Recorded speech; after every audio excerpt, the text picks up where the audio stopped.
Hello everyone and welcome back to my B&B Everyday YouTube channel. I hope you guys are having a wonderful day. Before we start, please hit the subscribe button and give this video a thumbs up. Carter could gutter Hope for the future, throwing his gal into a whirlwind of query with a jaw-dropping fidelity test. What would be if Carter suddenly pulled the hairpiece out from under Hope by abandoning her line? How would she respond to such a shocking treason? Carter was a practical guy until he fell hard for Hope. Carter was always the practical type, completely apprehensive of the abating figures until he set up himself head over heels for Hope.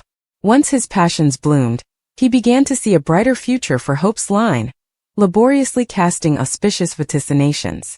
By taking over her LLC, Carter committed to supporting Hope for the future with substantial backing. Yet, this fiscal backing doesn't automatically ensure success, especially given the challenges HFTF has faced. Hope for the future might just play a vital part in the fresh strategy that Steffi bandied with Daphne. Steffi proposed that they should appeal to Carter's better judgment, prompting him to fate that Hope is manipulating him. Anyhow, of the verity in that assertion, Daphne could fluently insinuate Carter's studies as she pursues Steffi's intentions. It's not hard to picture Daphne pointing out the decline of Hope for the future, and inferring that it could hamper Carter's grandborns. With Carter featuring big about his global enterprise, Daphne might emphasize that failing Hope for the future doesn't align with his lofty pretensions. She could argue that if Hope and Carter's love is as important as they profess, also Hope should grasp that business opinions must come first. What will the figures show? Might HFTF be scrapped after all? What if the forthcoming figures reveal yet another drop for Hope for the future? Will Carter review his commitment to Hope? Could her line be on the mincing block after all? Such a script could leave Hope feeling hugely betrayed. Carter stepped in as Hope's champion after Steffi shut down her line and pushed her out of the company. But everything could shift if he reneges on his pledge. Still, Carter might start to wonder if her passions for him are genuine or simply a result of his heroic intervention. If Hope reacts strongly to the implicit abandonment of her line, this situation is ripe for violent conflict and raises serious questions about the foundation of their relationship. In Finn's office, he hollers at Poppy that he should have been told. She burgled him and she burgled Luna too. Poppy demurs that she had no intention of depriving either one of them of anything. Finn yells, "Well, you did. Commodity, you had no right to do. You denied me a relationship with my son." At Bill's place, Luna listens as Will tells Elektra that the girl has paid her. Aloud.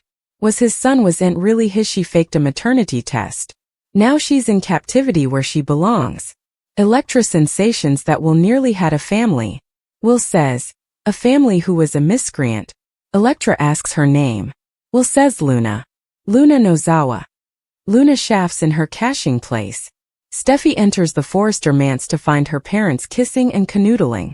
Ridge asks how effects are going at the company. Steffi's doing her stylish to play nice with the serpents. Taylor asks about her plan to oust them. She says she's still moving forward with it, but she'll need to attack from all sides. Steffi expresses frustration. She doesn't know how Carter sleeps at night. She has to believe that deep down he knows what he did was wrong. Ridge goes on about them pecking them in the reverse. Steffi prodigies if perhaps Carter hasn't forgiven himself. This has to be importing on him. Ridge asks what she's byword, what she's thinking. Brooke enters the office at Forrester as Carter concludes a work call. She notices he's getting enough comfortable there behind that office. Aren't you? Carter talks up all the expansion he's been setting up. Brooke's impressed with him bringing his vision to life. Carter just wishes Ridge could have been part of it. Brooke asks, any regrets? Carter asks what she means. Brooke says Ridge was his stylish friend. Was it worth it? She wonders how he really feels about taking over Forrester Creations. She points out that there was a mortal cost, people he hurt, people that he betrayed. She wants to know how he feels about taking a company down from people who considered him family. Carter feels terrible that they couldn't see the eventuality of his vision, and that Steffi abominated all effects Logan so much that he'd no choice. Him taking over will make effects more there. Brooke thinks they should call if what it was a achievement. Now that she's CEO, she wonders if she offered too important. Carter muses, "You mean your relationship with Ridge?" In Finn's office, Poppy pleads with him to understand. Finn accuses her of telling herself the taradiddle that she didn't want to burden him with a child. He screams bull. You didn't want it to come out what we'd done. Poppy says it would have been disastrous for him. Finn counters, and for you most importantly. Having to explain to everyone how you were helping around the house. He sensations that Hayes isn't his only sprat. I've a son too.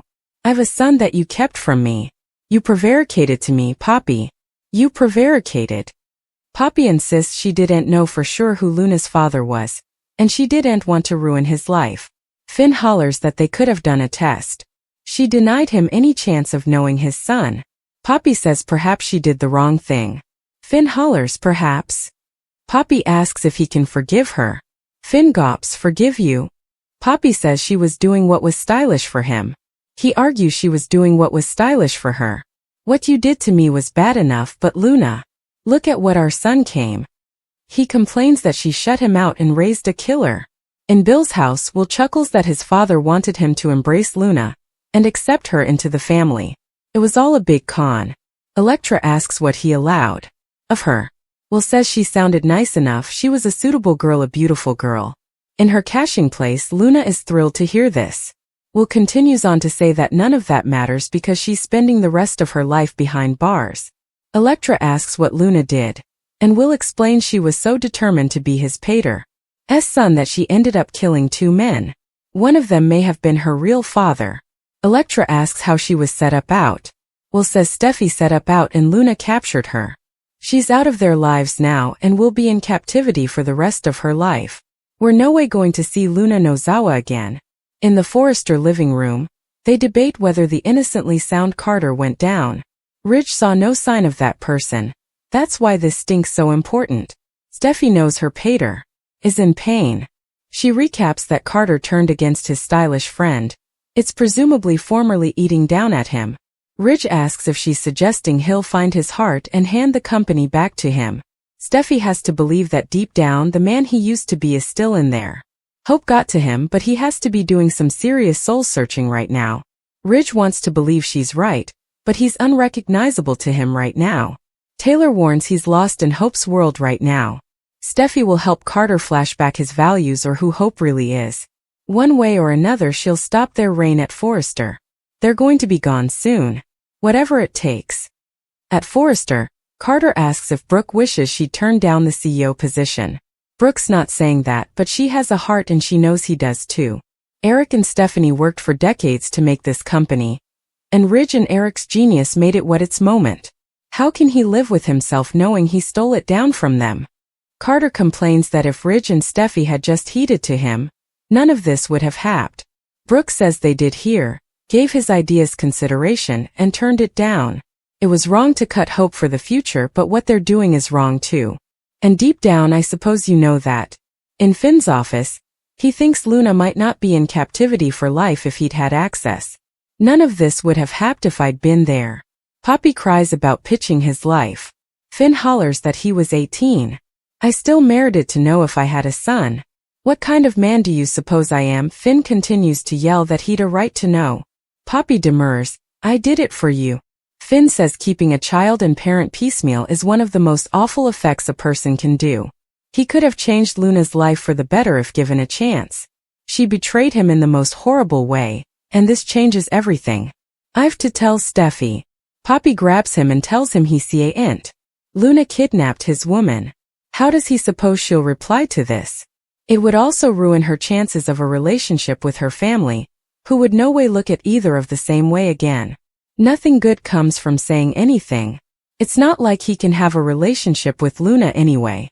She begs him to keep this a secret. No bone can know that Luna is your son.